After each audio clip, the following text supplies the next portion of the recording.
Mutton బిర్యానీతో పాటు egg, chicken బిర్యానీతో పాటు ఎగ్గు, అలానే చికెన్ పకోడా, అలానే చేపల ఫ్రై, అలానే ఆల్ సీ ఫుడ్స్ అన్నీ దొరికే చిన్న రెస్టారెంటు ఎక్కడో విజిట్ చేసేయండి. స్టోరీలోకి వెళ్తే మేమైతే పాండిచ్చేరి టూర్ వెళ్ళినప్పుడు పిచ్చావరం కూడా పాండిచ్చేరికి అతి దగ్గర సమీపంలో ఉంటుంది. ఈ పిచ్చావరం అంటే మ్యాంగ్రూవ్ ఫారెస్ట్, ప్రపంచంలోనే అతిపెద్ద రెండవ మ్యాంగ్రూవ్ ఫారెస్టు. ఈ పెద్ద వీడియో ఇంకోటి పెడతాను, అప్పుడు చూద్దరు. పిచ్చావరం ఆ దగ్గరలో మాకు బాగా ఆకలేస్తుంటే మా ప్రాణాలకి ఇదే పెద్ద రెస్టారెంట్ అనిపించింది.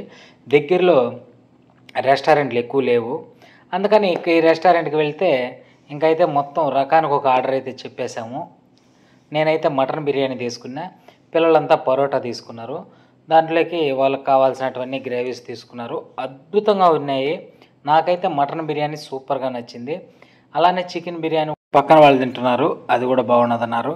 ఇకపోతే పరోటా మా పిల్లలు తీసుకున్నారు. చిన్న చిన్నవి తమిళనాడు స్పెషల్ పరోటా, మామూలుగా పరోటానే తమిళనాడు స్పెషల్, అది తమిళనాడే కాబట్టి ఈ పిచ్చావరం కూడా అద్భుతంగా ఉన్నాయి. పరోటా స్మూత్గా చిన్న చిన్న పరోటా, అది అక్కడ స్పెషల్.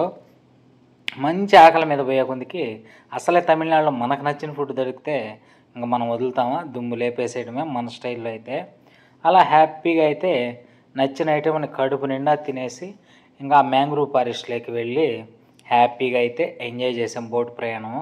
అది అతి తొందరలో పెడతాను, ఇంకా ఛానల్ డెవలప్ అయినాక. ఎందుకంటే చాలా ఖర్చు పెట్టి ఆ వీడియో తీయడం జరిగింది. ఇంకొద్దిగా ఛానల్ డెవలప్ అయినాక ఆ పిచ్చావరం అయితే పెడతాను. మంచి ఇన్ఫర్మేషన్ కూడా తెలుసుకుందరు. పోతే ఈ హోటల్ అయితే అద్భుతంగా ఉన్న ఐటమ్స్. మీరు ఎప్పుడైనా ఆ సైడ్ వెళ్ళినప్పుడు ఖచ్చితంగా అయితే విజిట్ చేయండి.